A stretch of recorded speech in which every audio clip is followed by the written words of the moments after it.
Let me ask you a question. When you were growing up, did you want to be a superhero? Put your hand up if you wanted to be a superhero. I absolutely loved, I know there's more of you, don't be shy.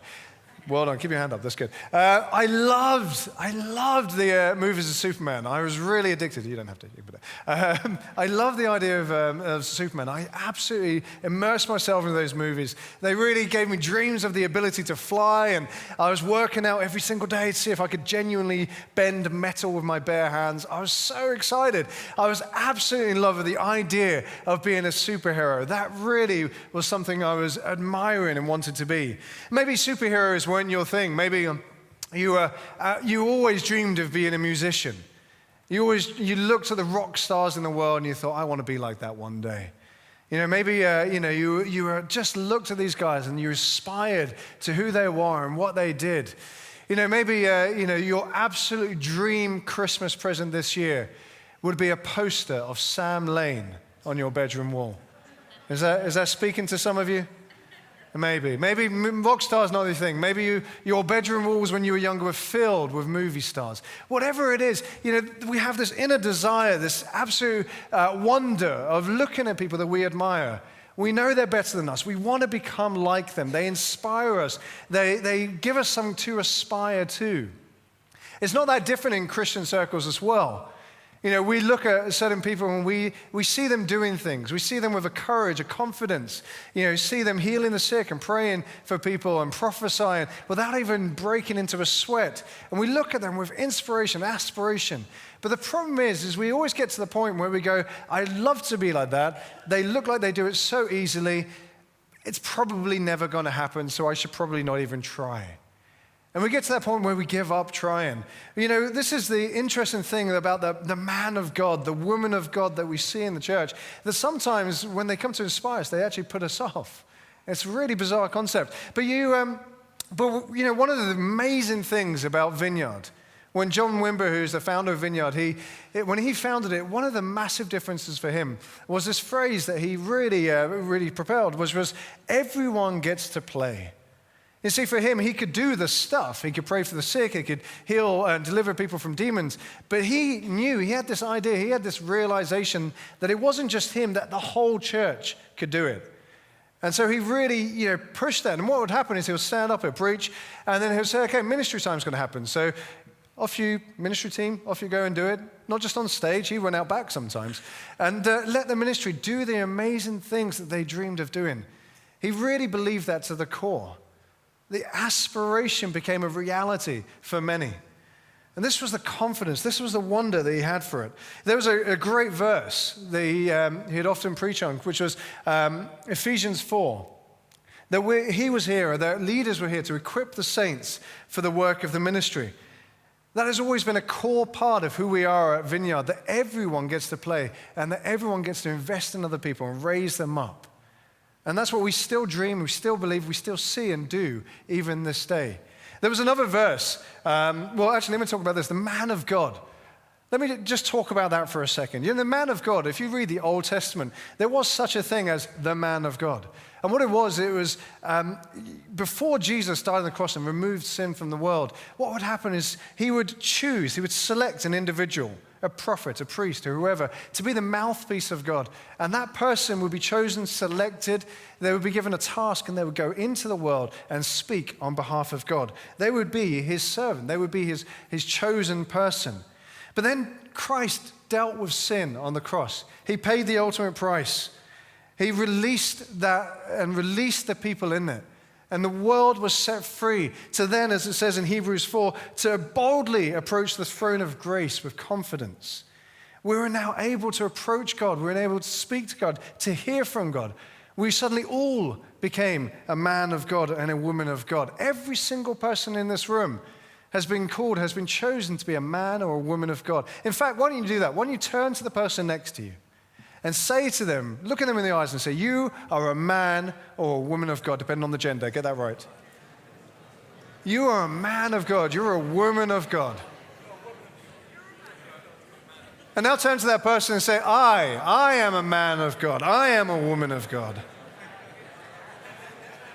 See, this is a great truth that we sometimes deny in our own lives. There's this great verse in 1 Peter 2:9, which argues this, and John Wimber argued this all the time and propelled this and really tried to communicate this. It says this, but you, the church, you individuals, you as a collective, you are the chosen people, a royal priesthood, a holy nation, a people belonging to God, that you may declare the praises of him who called you out of darkness and into his wonderful light.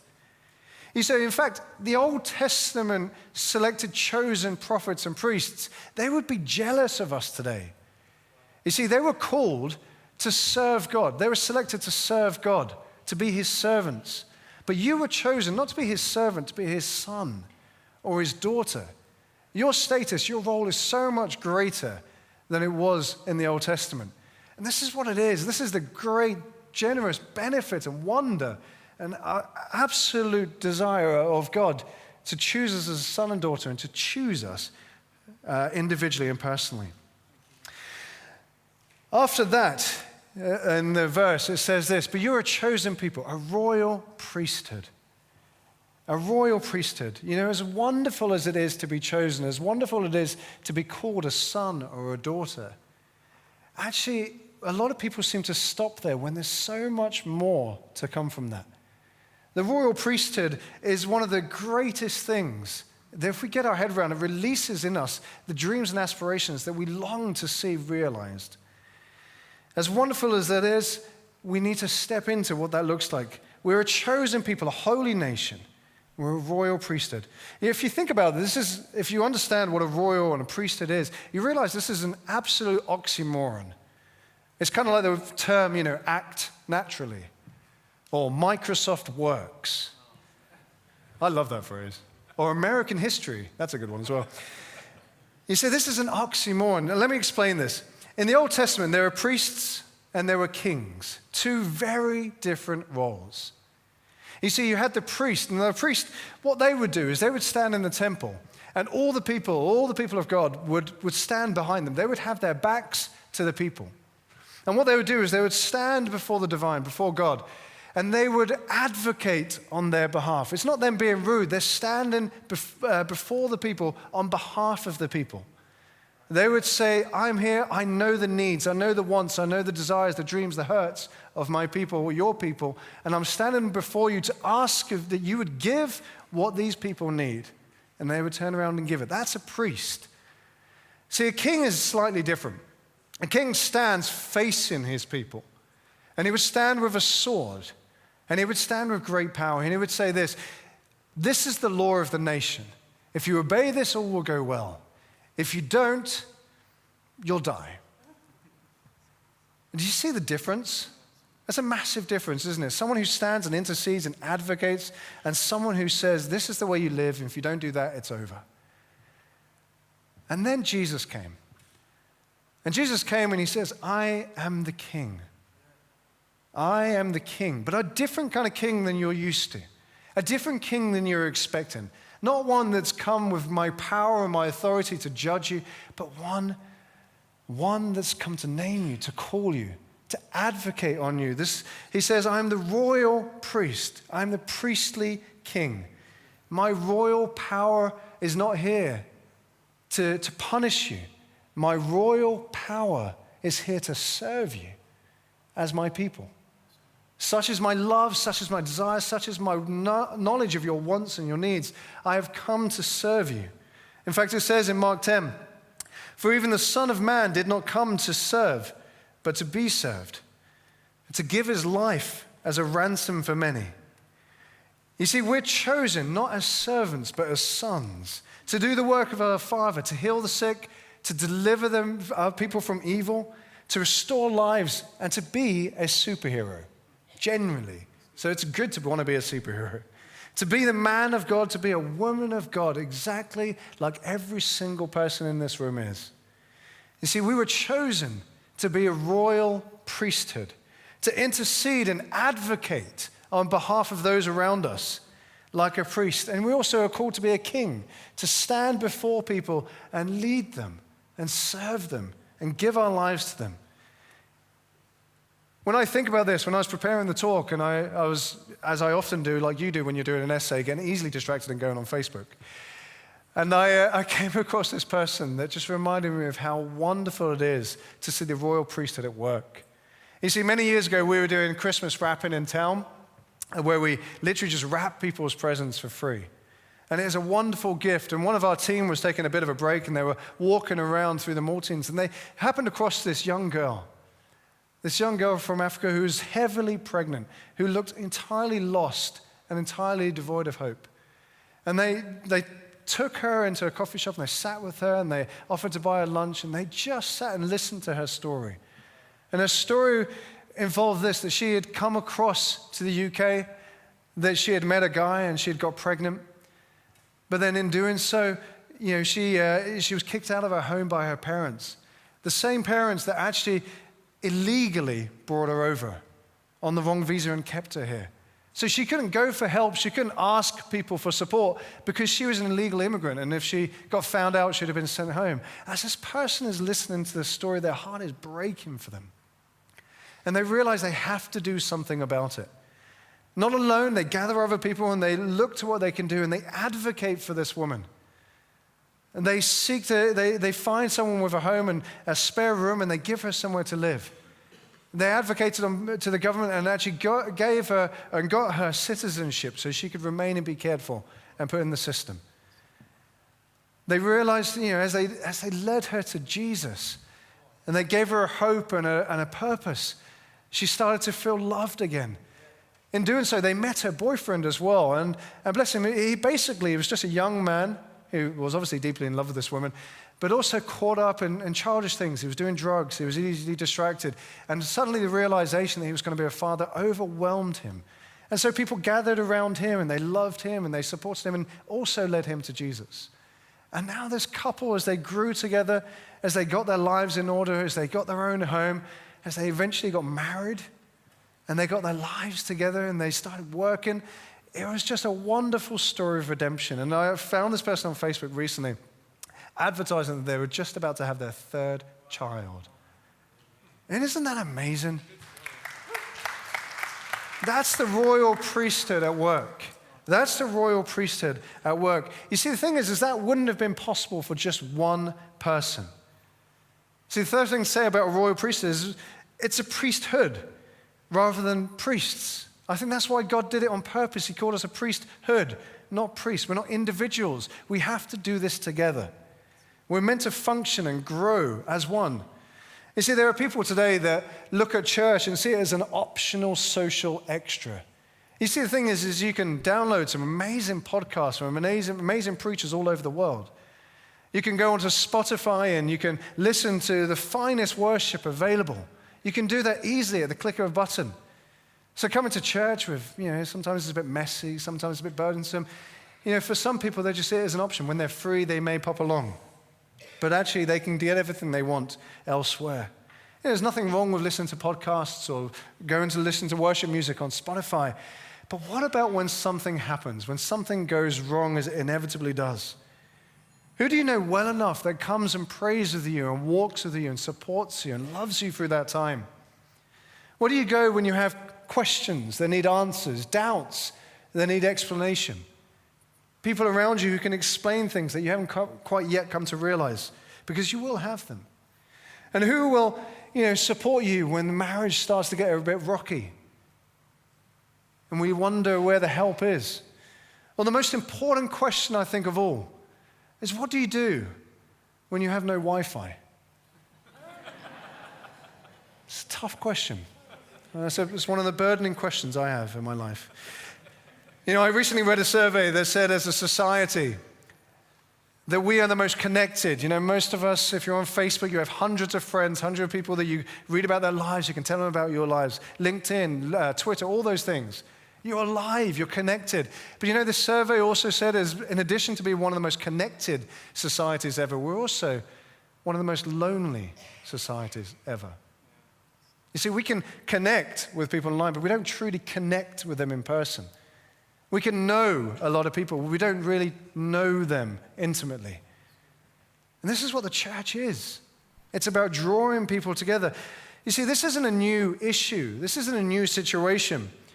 In Hebrews 10:25, it says this, "Let us not give up meeting together as some are in the habit of doing so, but let us encourage one another."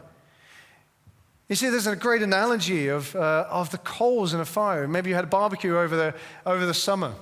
It's gone now. It'll come back one day. But maybe you had a barbecue over the summer, and you looked in that barbecue, and you saw all those pieces of coal, and they were all alight, and they were all energized, they were glowing. And then someone comes along with veggie sausages. And you wonder where they're going to go. You know, you don't take a couple of pieces of coal out of that and go, we're going to put this over here, and don't worry, that one piece of coal will heat and cook all your veggie sausages. You can't do that. You know why you can't do that? Because when you take that piece of coal out, what happens to it? It gets cold. It loses its glow. It loses its energy. You see, the thing is it's got to be put back for it to regain its energy, to regain its life. Such it is with us as the church. When we're separated, when we're pulled out, when we're put aside and we think we can do something ourselves, we lose the energy. We can say the right things and we can, have the right answers and look like we're working, but inside we start to die. We start to lose our glow until we're put back in that place. But it's more than that. You see, you're called a royal priesthood. And as royal priests, we're to advocate. And one of the greatest calls, one of the greatest gifts of being able to advocate is also to lead people to their God, to introduce people to Jesus. As John Wimber said, to father a child and not to raise it is deemed uncivilized. But yet to make converts and not plant them into a church is unthinkable. If we do anything to put people off church, to tell people not to come to church, to say they can live without them, we are denying them the opportunity to know the love, the affection, the support, the wonder of being part of a greater family. That is unthinkable. That's one aspect of the priesthood, the royal priesthood. There's another aspect as well. To be a priesthood also means that it's not about us, but the God that we represent. Carol Wimber, John's wife, who both pioneered and led the Vineyard movement, Carol Wimber said this, "It's never been about the great anointed one, or those who look like they've got it all together. It's always been about God using who he desires, usually the one who's just willing, with the importance of keeping the focus on and about Jesus." So you could summarize it like this. Rather than focusing on the great men of God, focus on the great God of men. Rather than us focusing on the great God of men, which we like to do, we like to elevate people and say, well, I could never do that, I'll leave it to them. We need to focus on the great God of men. We've had people who have fallen ill in this church, and Dennis or whoever's calling them up and checked if they're okay and seen how we can support them. And then a few weeks later, we've had phone calls, or we've heard from their friends that they're feeling left out. They're feeling like, because Dennis hasn't, or a pastor hasn't visited them, that the church hasn't been to see them. So Dennis gives them a call, and we ask him a few questions. We say, well, what about the pastoral team that brought you flowers? Or the Connect group that made you meals? Or the friends you made at church, this church, who visited you and prayed with you and supported you? What about them? What about the royal priesthood? You see, we're the church. We're not a professional service as the idea is seeped into the church. What do I mean by that? You see, all too often Christians expect their pastors and their Christian leaders to emulate the professional experts of this world.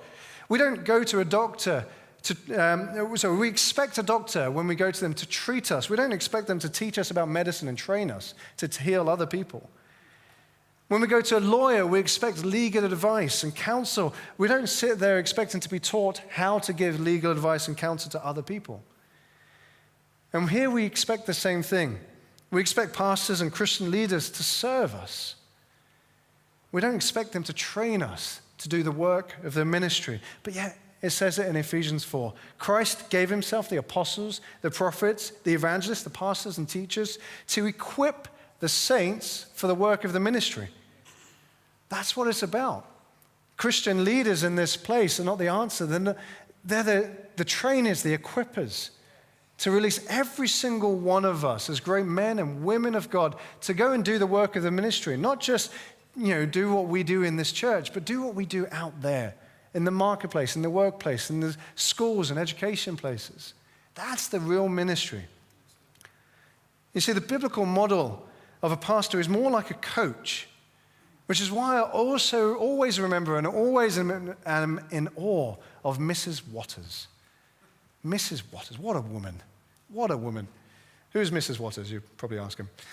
Mrs. Waters was one of my school gym teachers. A very short, very Scottish woman. Very loud. She taught basketball, which I find is incredibly amusing. I remember her voice way more than her appearance. She would shout things out that would stick in your mind forever. Bend your knees, bend your knees. Okay. Defense, hustle, defense, hustle. These things would ring and ring and ring in your mind all the time. She was incredibly loud. But you know the funny thing about her? She wasn't actually that good at basketball. She wasn't that amazing at playing the sport herself. But you know, her shouting, her encouragement, her passion led the girls to go ahead and win the national basketball competition. Isn't that phenomenal? You see, she didn't let any lack of ability or lack of personal victories define her. She cared enough and believed enough in her team that God would use her. You know, last year we went to India on a mission trip. And the funny thing about India is it's very much that system where the pastor, whoever's preaching, he is the man of God, and it's really about him. You can go to anyone and get prayer, but ultimately you've got to end up at the pastor because he is the one who can pray for you better than anyone else. Well, see, that kind of thing happened if I was preaching, then I would have this queue of people, and, you know, I would love praying for people. I'd continue to pray for them. But, you know, what I was doing compared to what the team were doing was incomparable. You see, people would come up to me and I'd pray for them, and maybe their backs would feel a bit better. Maybe they'd come away going, thank you. I feel a little bit more encouraged. But, you know, there were people in the team who had hardly ever prayed for the sick. And there was one person, Simon, who later told me that someone came to him with a paralyzed arm. He prayed for her, and she slowly gained complete and utter healing and movement back. That's the person you want to be going to. That's not me. That's the person who you should be asking prayer from. You see, it's not about the great men of God. It's about the great God of men. You know, at a time when the church was so heavily persecuted, that was the time when Christianity spread most of all around the world. It wasn't because of the great preachers, the great men of God, the great pastors. Because if they gathered together in large groups, they would just throw up a flare and put a flag and say, come and persecute us. What it was the individuals, the people that worked together as a royal priesthood, that went into the world, and they advocated as priests. They led as kings. They were the royal priesthood. As a part of their day jobs, they would heal the sick, deliver people from evil, lead people to Jesus. They were the people that took Christianity around the whole Roman Empire until it became the religion of the state. You see, it's more than just healing you can do as a royal priesthood. You see, every single person in this room has something to give, has something to offer. Because you can stand like a priest before God of heaven and earth. And you can advocate for other people. And you can stand like a king before people, ready to lead them and serve them in the way that God does. You see, as his chosen people, as a royal priesthood, we are called to declare the praises of him who called you out of darkness and into the light. You see, this is very similar to our vision as a church, which is to make Christ known. That's what we're about. That's what we do. You see, I read this statement recently that churches in the UK provide half of the toddler and parent groups in this country. They have the biggest network of debt counselors, and they will feed at least 100,000 people this year, probably more, because this was a year or so, 2 years ago. The church is phenomenal. Bill Hybels says it best when he says the local church is the hope of the world. When the local church works right.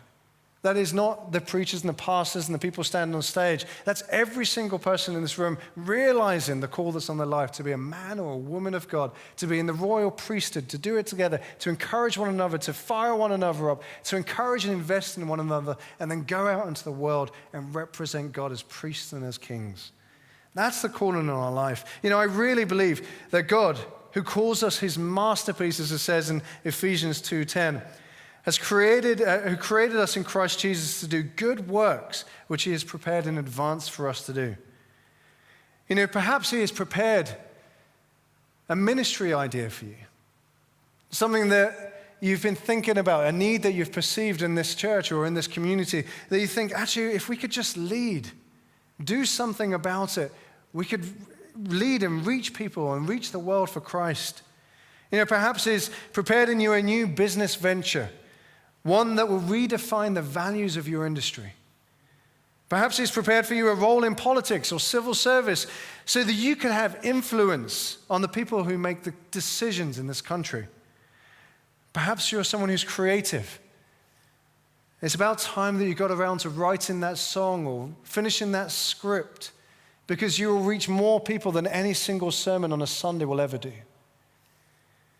Perhaps he has prepared a church for you to lead. You're a church planter and you've been kicking against the idea for a long time because you just think you couldn't do that. Maybe today's the day that you give up denying what is obviously something that he has prepared for you to do. You know, there are so many dreams and calls in this room waiting to be realized. If we would first realize that we are men and women of God, that we would realize whose we are before we come about realizing who we are. We belong to God, and he can use us to do mighty things. You see, I believe the church is the training ground for champions. I believe that God wants to do amazing things amongst us. You're surrounded by people with all different life experiences and all skills and talents and experience.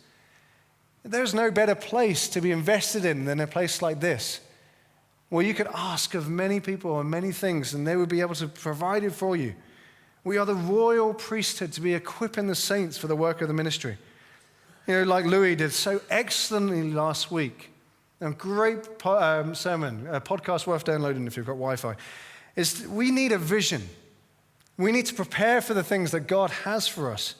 And he has indeed prepared many things for us. Let me attempt to take Louis' talk a step further as we start to close. You see, I want to just give us 3 things. Hopefully it's practical guidance, practical help, that we can go, okay, that thing that God has prepared for us, how do I find that? How do I walk into that? How do I achieve that? How do I live to that potential that God has placed in me? 3 things. The first thing is this: God needs to call you. God needs to call you. See, a call is a bit of a disturbance, it's a distraction. A phone call is the same thing.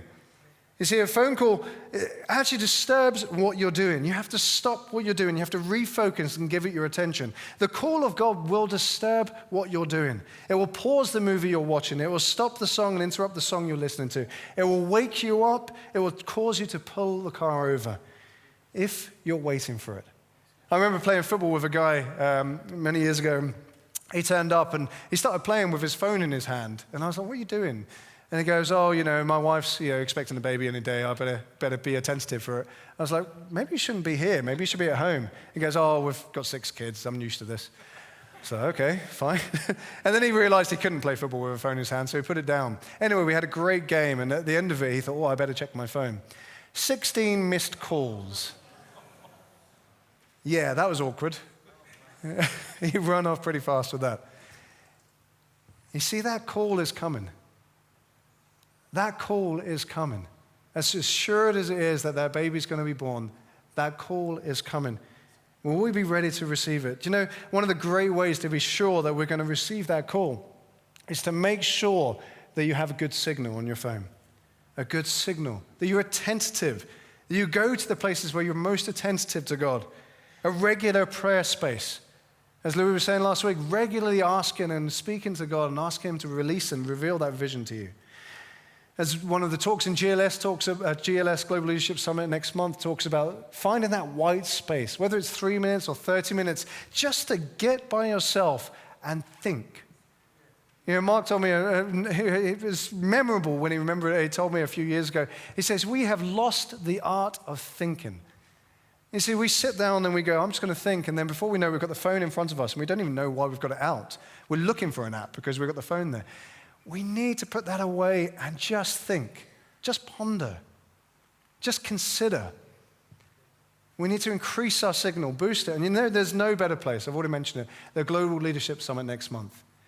The talks, the stories, the inspiration, there's nothing compared to it. If you haven't already booked your ticket, do so.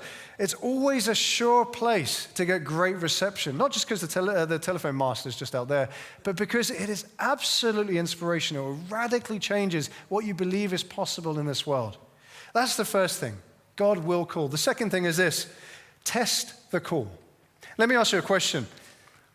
Do you think Gideon was right to test God? Do you think Gideon was right to test God? Put your hands up if you think that's a yes.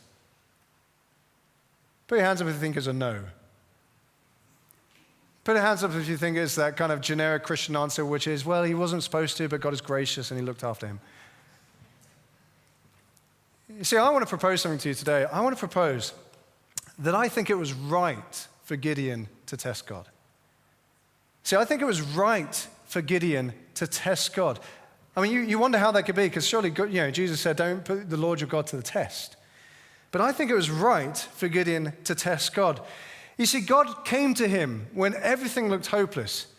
He revealed himself and he said, Gideon, I'm going to use you to change the world. I'm going to use you to do something beyond your own abilities and beyond your own comprehension, beyond your own dream.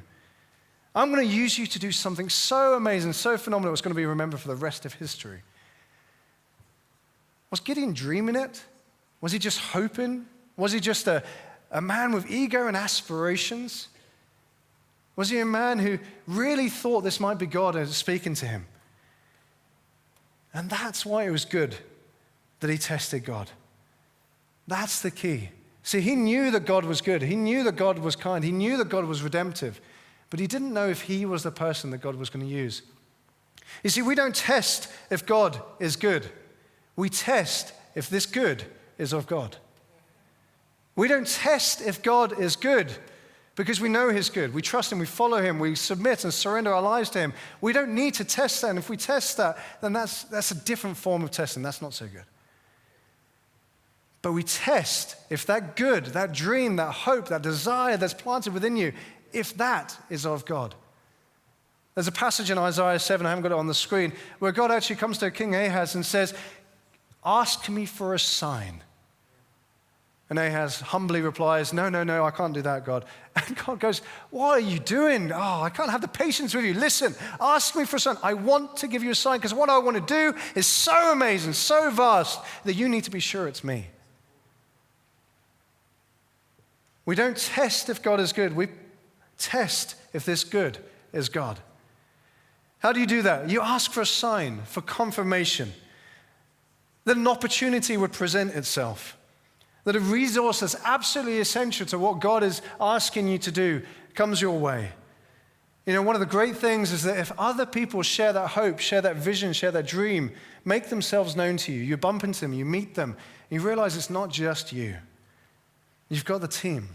And then once you have that confirmation, then without arrogance, you come to those who you're walking with, Royal Priesthood, to leaders, to people in your Connect group, to whoever knows you and will be honest and prayerful with you. You get confirmation in the spirit, and then you get confirmation in the body. That's how it's supposed to work. And if you don't, you're in danger of being deceived. You're in danger of thinking it could be something else. It could be a jealousy that other people are doing things and you want to join in. But you're called to do something. Test that good is of God. And the third thing is to try. Try before you buy.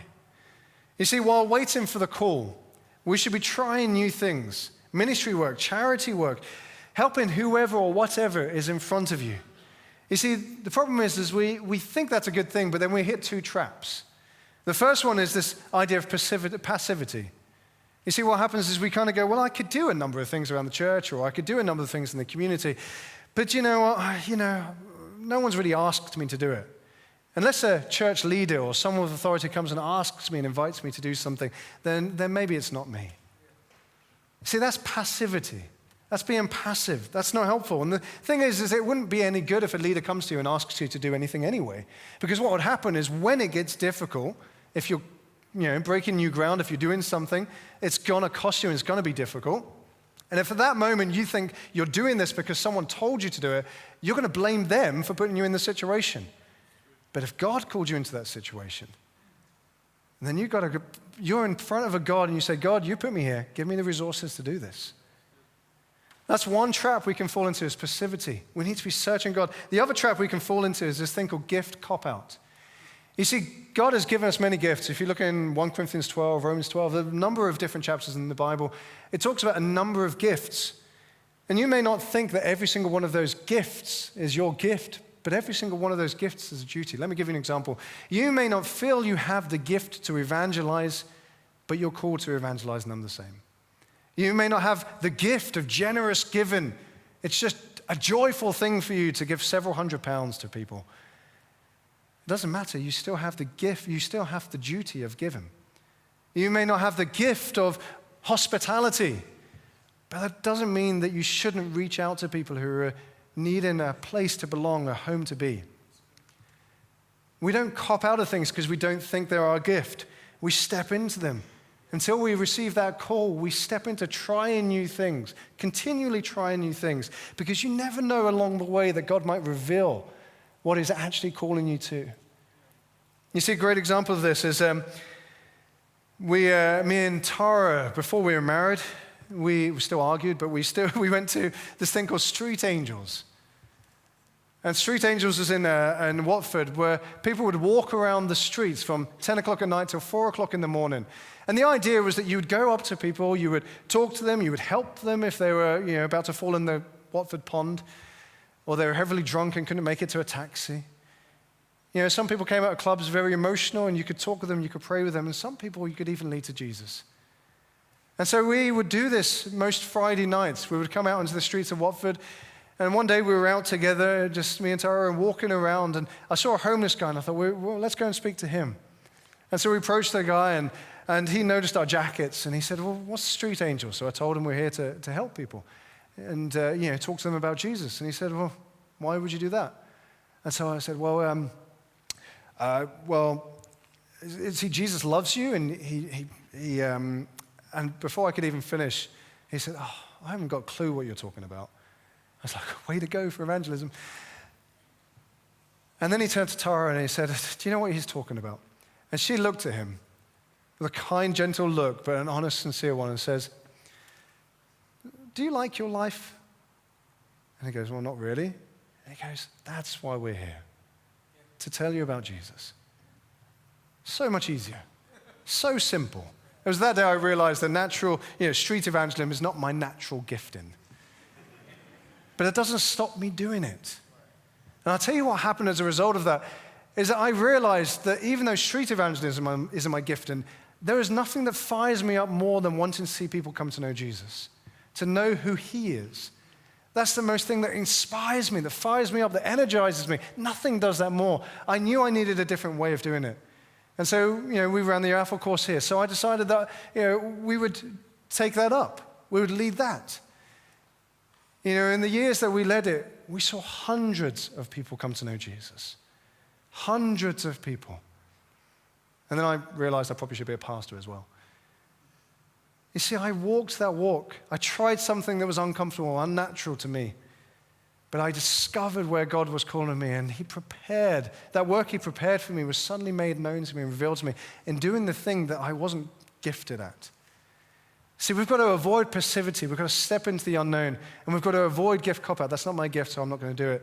We're the Royal Priesthood. You see, the people around us, they need our advocation. They need us to lead them. They need us to step into that role that we're called to do.